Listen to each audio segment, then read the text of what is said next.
Thank you for being here. My pleasure.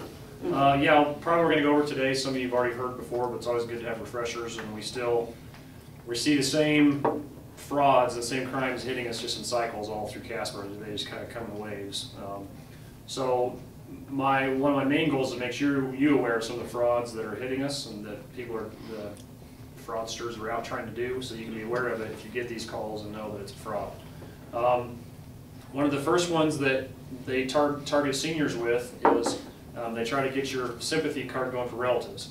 And we still, almost on a weekly basis, have someone tell us they got a call, and what they say on that end of the phone is they're a police department in some other state or sometimes another country, and they've arrested either your grandson or your granddaughter, and they need bail money. And so they pressure you to send them some bail money, and it's in a weird way. Rather than going to a police station or something, they want you to go get a green dot card or a prepaid Visa or something like that from a gas station, put money on it, and then tell them the number of the card over the phone.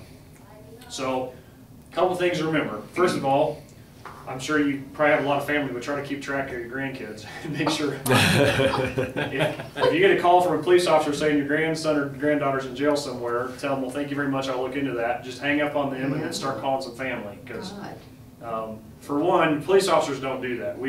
I will sometimes on the street, I have called for someone and said, hey, I just arrested your son or daughter and they would like you to come bail them out. We'll be at jail just so you know.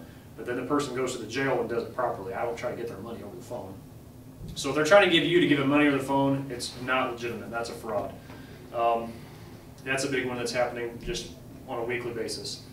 Another one, and this one they don't just target seniors, they target just about anybody who answers the phone, is they'll claim to be from a utility company.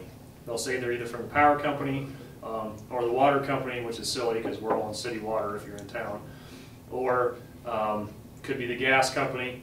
And they'll tell you that you're behind on your bills, something went wrong, and you need to pay them right now, or they're going to shut off your power, or your gas, or your water. And again, the big thing to look for is pressure and time. If they're in a big hurry, they want you to do it right now, do it today, that's not legitimate.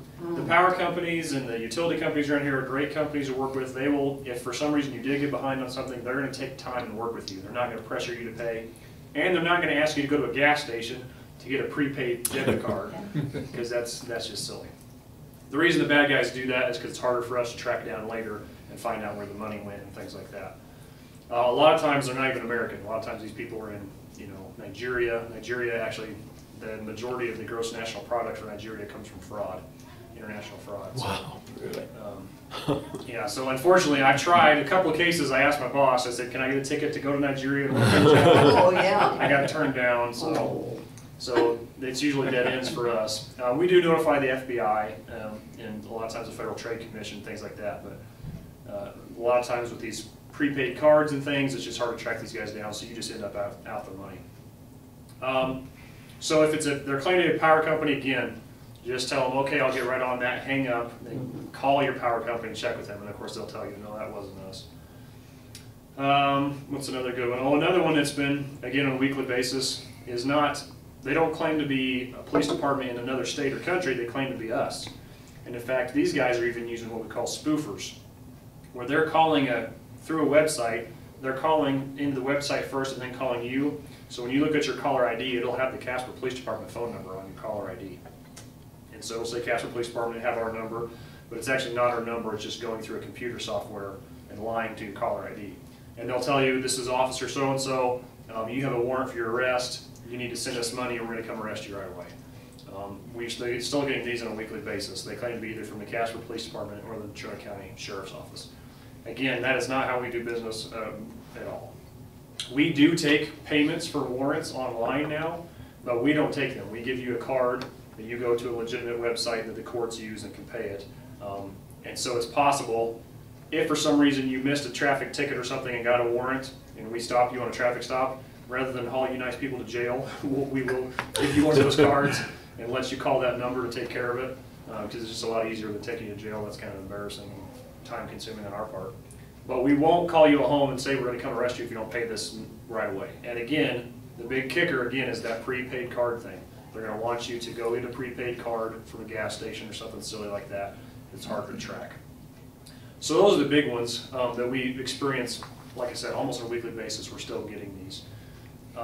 And these fraud schemes really tie into all fraud schemes in general. It's just they're trying to pull one over on you. They're trying to intimidate you is the main thing. So, you know, bill collectors, legitimate bill collectors can be intimidating, but on the other hand, if they scare you away, they're not going to give you money, so they're more likely to actually work with you. So if you're ever on the phone with someone and they're being intimidating or trying to get you to hurry and rush, that should be a big red flag. This is probably fraud, this probably isn't real. And then also payment methods. If they want you to go get a prepaid Visa card or MasterCard or one of these green dot cards, that's not legitimate. You know, no legitimate company is going to do that. That's another big red flag for fraud. We still have the traditional fraudsters in town that will go around door to door offering to do construction work in your house. They'll tell you it looks like your roof is bad. They'll ask you to give a down payment so they can come back and work on the roof, and then of course they'll just take your money and run. We still have a few of those. The nice thing about those is those guys are dumb enough to show up in person, so we can get descriptions of them and what they're driving, and we can usually track those guys down. But we still get those from time to time. So again, I would not suggest doing construction work by door-to-door salesmen. If you need legitimate construction work, you know, talk to some people who have good references and businesses that have been established in the community and go through them. Don't get pressured into these door-to-door people. And also, if someone's going door-to-door trying to sell business or get you to buy magazines or things like that, you can always, they're supposed to have a permit from us at the city. So you can always scare them away by just saying, well, can I see your city issued permit? And if you don't have one, I'm calling the police. Most of the time they'll turn around because if we find them, we have to give them a ticket. So. Is that including like vacuum cleaner salesmen and stuff? Yeah. Yep. Even if they say, well, my boss has one and it's... Yep, if they say that, that's not legitimate. That's not at all. And that's the most common line we get. Oh, my boss has it. So, and feel free to tell them, okay, well, I'm going to let the police know that you're out without a permit, because we will. We find them when we give them tickets, and it's like $175 or something. It's a pricey ticket. So, because Wyoming is a rural state in general. Most of the state's very rural, so we only have a few cities with a decent population. So because of that, Casper's one of the cities with a decent population, so we attract a lot of these fraudsters because they know they can get a lot of people in one shot. So. What does that city license look like? Will it have their picture on it, or? No, it's going to be just a piece of paper. Well, the legitimate ones should have their picture on them. I think they'll issue some temporary ones that don't have a picture. It's just going to have, you know, it's going to have the city's logo on it, and it'll have a signature by a finance person and things like that. And even if you're in doubt, you can still call us because we'll show up and verify it. Is it like a driver's license card, or is it a sheet of paper? Like an 8.5 by 11 sheet of paper. So, and again, then they whip, because they could make something up too if they wanted. So if they whip something out and show it to you, if you're at all concerned, by all means give us a call. We'll come chat with them. And, even legitimate ones, we end up getting a lot of calls on just because it's a high pressure sales and people don't like that. So we'll talk to the same guy 3 or 4 times in a day because he keeps ticking people off. And they keep calling him on us. So he just waits. He's like, yep, here's my license and here's my permit. Okay. But that's what we're there for. We're there to help out. So by all means, don't ever give money to somebody you don't think is legitimate.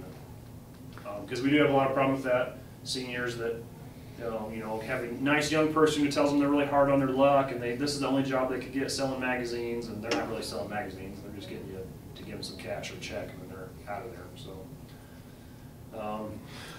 go ahead. I was going to ask, what about sometimes you see people standing by the entrance to Walmart and they've got these little signs that say, you know, down on my luck or whatever. I mean, is that legit? Is that against the law? Is that it technically is against the law. In the city, we don't harass them too much because the way the city ordinance is worded, they have to be pretty aggressive for us to cite them under the city ordinance. Aggressive solicitation is what we cite them for. So just standing on the side of the road passively holding a sign is not, our city judges don't consider that aggressive. However, there is a state statute that says no solicitation upon roadways. So even at Walmart, that little entrance of Walmart is technically Scott Hill Road. And so if they're standing there, technically they can receive a ticket. We typically leave them alone unless someone's called and complained because they've been bothering someone or something like that. Approach the car or something like that? If they're approaching the car unsolicited, then we can come and deal with them. Honestly, and this is going to sound I just sound like a heartless person, I would not give those people money because I have seen several of them that show up every day in their car, park in Walmart, and they go stand at the corner and ask for money. So, you know, if they can show up every day in their car, they may not need me begging for money. They can make more standing there on the corner. They can make decent money. Other cities have a lot tougher ordinances than we do. Tucson, Arizona, for example, they don't allow any begging at all, but they'll let the transient population, the homeless, sell their newspapers for 25 cents a paper or something. So you'll see lots and lots of homeless selling newspapers everywhere, but it's not begging technically. But we don't. Yeah, our laws aren't really tough, but we will. We'll go talk to them, and I wouldn't suggest it because you just have. There's no way to verify if they're homeless or if they're just out there trying to make easy money. So I had some friends. This wasn't in Casper, it was another city. They drove by a broken down vehicle. The hood was up, and there was a dad. He looked really frustrated underneath the hood, and there was a mom and 3 kids in the back. And so they felt sorry for him and went, you know, can we help you? Like, yeah, I can't fix this. I think I'm going to take you to a garage. Well, it was close to lunchtime. It was after church, and this was a church-going family, so they thought they ought to do the churchy thing and help people. So they took this whole family, mom and dad and 3 kids, to their home, fed them lunch at their home, gave them a couple $100 to fix the car, and took them to a garage. The very next day, the dad was going to work, drove by the same intersection, same place, and they're pulling the same family pulling the stuff in, had the hood up there. Wow. Where did that happen? That was in Lincoln, Nebraska. Some friends of mine had that happen. So, I'm not saying be a mean old spinster and don't give anybody money. I mean, if you feel like you want to help someone out, by all means help them out. But just realize some of these people are just out there to scam and make money. It's sad that that's what the world's come to. But for sure, you don't ever want to, you know, don't take them to your home, please, because that could turn into theft or robbery or something like that. And obviously, don't give them. I would never give someone like that a check or anything like that. Just give them a little bit of cash that can't tie back to you and hurt you later. The other option is you could buy them something, which you can find out real quick if they're legitimate by giving them some clothing or some food. If they don't want that, then they're probably not hurting. They probably just want some cash. Didn't they have that happen here not too long ago over by Riverton? Yeah. Between here and Riverton? Yeah. Well, we've had it even happen here. We've had people go in the store and buy some clothes and give them to the But people. this here, they turned around and there was a fight. Oh, well, there was a 2 people got murdered. Yeah. Yeah, there was a yeah, shooting. Yeah. That was just north of the Wyoming line up in Montana. Yep. They pulled over to help a guy with a flat tire. And I'm not sure exactly the details. One of them laughed or something, and he snapped and shot him. So, you know, we ought to help people. We ought to be good Americans, but you just never know at this day and age. Right. You mentioned Nigeria, and I haven't gotten any recently, but maybe 8-10 years ago, I used to get those emails all the time from, we'll pay you this $50,000 if you'll front so much so that we can. Are those still around? I mean, yeah, we still get those. Luckily, we're doing better with public education, so people are catching those more often. If you get those in the email, the big red flag on that is the language. They won't be fluent in English. And again, if they're scammers, they're going to be asking for, sometimes they'll just outright ask for money, saying that they're poor and in need or they're a mission organization that needs your help. But a lot of times that isn't a big, I don't understand why they do it this way, but they do that. They will send you a money order. They'll say, we'll send you this much money. Either one, you send them stuff first, like you've won $50,000, send us a $200 processing fee and we'll send you the $50,000. So a lot of people won't do that. What we do see people fall victim to is they will either buying something or even just, we've had people from other countries say, well, I need to move some money internationally and I need your help. If you will help me move this money through your American bank account, I'll give you $5,000. So what they do is they send them a money order and say, take this to your bank, deposit it, and then wire, it'll be like $20,000. So deposit the $20,000 in your bank account and we'll wire $15,000 to this account over here.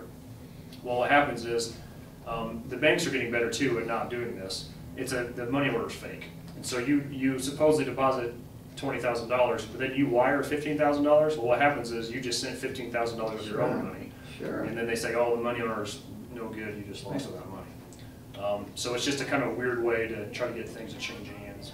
And those are the red flags. If they send you more, like a lot of it, I don't know if you guys sell anything online. A lot of people like to sell items online now through eBay or Craigslist or things like that.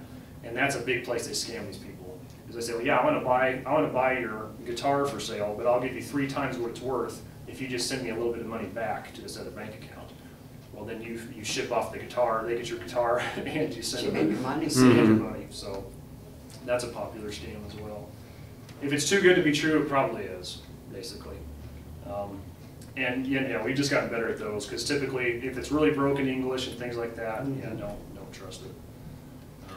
Even we've had recently people that got their email hacked into by computer hackers, and then they send out emails to everyone in the contact list saying, "Hey, I'm in the Philippines on vacation. I got stranded. Can you send me a couple $100?" And in fact, I was actually at the news. I was going to do a morning show about fraud, and this girl's boyfriend he had just almost fallen for that. She came home from work and he said, "Hey, my friend, he was because he was in the Philippines on vacation. I don't know how, if they knew that or just got lucky." And she's like, "There's no way, this is not real. He's got his email hacked." So, Are there seasonal frauds? I mean, you know, when winter rolls around, are there certain ones that come up? When spring rolls around, are there certain ones that come up? Or? you know, it's a good question. The physical, like roofing frauds, like they come say your roof needs, obviously those are higher in the summertime, because that's when they're doing roof work. The other ones, like the email frauds and phone frauds, those can be pretty much year-round. Probably there, I think we might see a little spike around holiday time, just because people are feeling more giving and cheerful around holiday time, so they probably prey on that a little bit. As far as the sending money in Africa, I need some help kind of thing. But I don't, that's just off the top of my head. I don't know the way empirical data to back that up. Mm-hmm. Have any of you got any of these fraud phone calls or emails like this recently? No? That's good. The one I get all the time that's irking, and is your medical alert deal is ready to be shipped. Oh, nice. Or they can help you with your credit card to lower your rate. Yeah. Do you even have a credit card? Do you even use one? Yeah, yeah. See, and so that's a good point too. Some of those scammers, which will tie more into your identity theft, we're going to talk about next time, they will pretend to be helping you out or things like that just to get your information. They want your social security card number, your birthday, things like that, and then they can create a fake, credit cards and stuff with your identity. Is there ever a reason to give your social security number out over the phone? No, I would never give it out over the phone, never, or on a computer database ever, because it's just, we had a rash of frauds one time. I worked 3 or 4 in the same day, and so I saw the pattern. These people were getting calls and they were getting threatened, saying, "You owe us a bunch of money, we're a debt collector, you need to pay us or we're going to have you arrested." And they're like, "I don't even know who you are, how could I owe you money?" They said, "Well, this is your birthday, this is your social security number, this is your address." And so they're like, "Oh man, they do know who we are, maybe we do owe money." Well, the common theme was all the people I took fraud reports from the night before had been on a website to apply for quick loans. So they'd entered all this information on that website. And rather than just turn that information into fake IDs, these people were trying to pressure people out of money so you don't track. So yeah, I would never use my social security number on the phone or on the computer.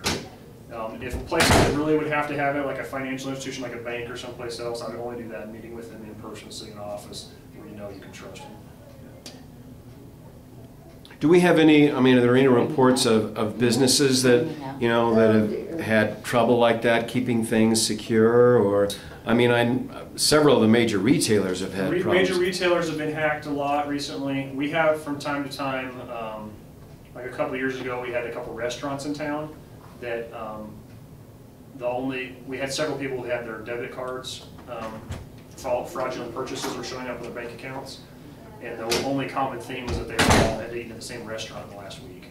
So there's times when, but we never figured out if that was someone hacked into that credit card machine at the restaurant, or there was actually someone in the restaurant with what they call a skimmer, where they were waiting on tables, and when they took your credit card to pay, they'd swipe it in their little machine too. We never did figure that one out. But. Somebody is testing you out. Oh yeah? Yeah, they just called me. It said no caller ID. Yeah. And my brother-in-law just went for Denver. And he was having trouble with his phone come up that way, so I just went out there and answered. And this guy asked me for my name, by my name, and I said, "What do you want? I'm in a meeting." He said, "I want to talk to you about some business." I said, "You call me about an hour later." Yeah. Is that the call you just got? The one I just got. That's funny. Well, that's another good case point. So no caller ID, so they're trying to hide who they are.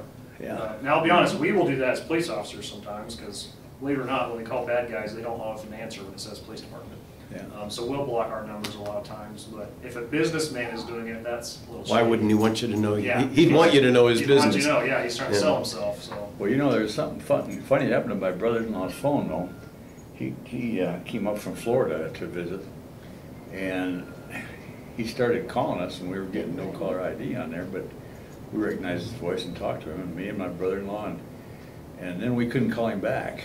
And then they finally called AT&T down there where he was in Florida, and they, somehow or another, they had a breakdown, AT&T, and they lost all the numbers Oh my goodness. unless you called and identified on a land phone or something, and his wife did. And then they could initiate your phone again. Huh. But they had to do it individually by telephone. Now, how many hundreds of thousands of phones How are in long Florida did that take? on AT&T? Wow. Yeah, And this probably. looked like that same type of deal. And I Huh. thought maybe he'd lost his phone again.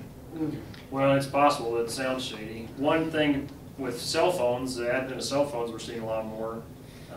We get a lot of people getting fraudulent, like, text messages saying, hey, call here for a good time, which takes you to a pornography website, or, you know, click here for the great business opportunity, or be entered in a drawing. Yeah. And from what we can tell, these guys are just coming up with computers that just randomly put in lots and lots of numbers and send texts out, hoping it's a legitimate phone number.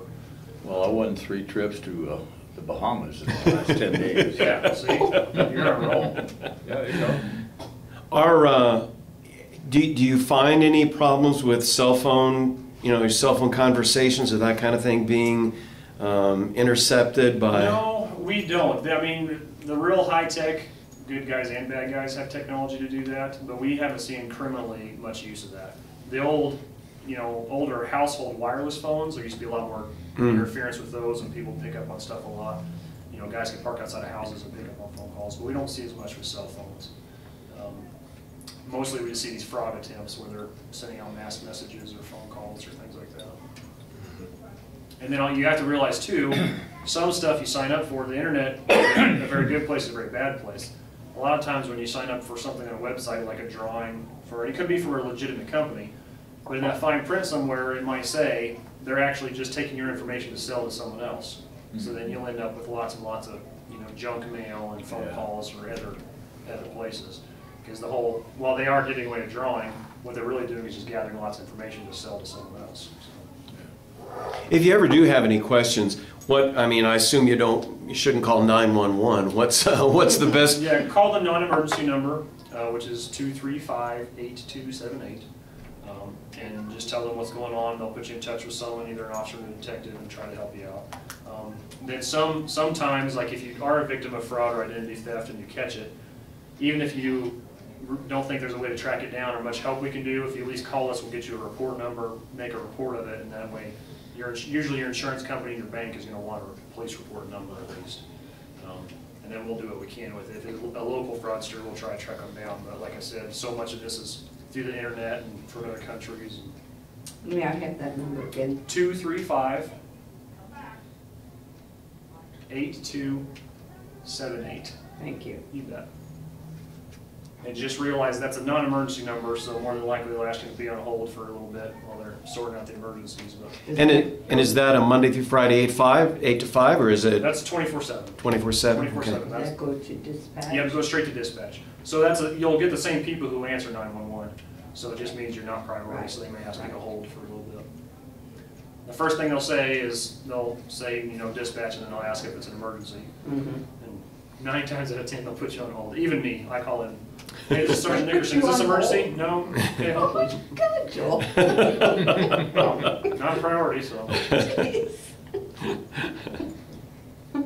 Unfortunately, we're busier than we'd like here. It's still with emergencies and things.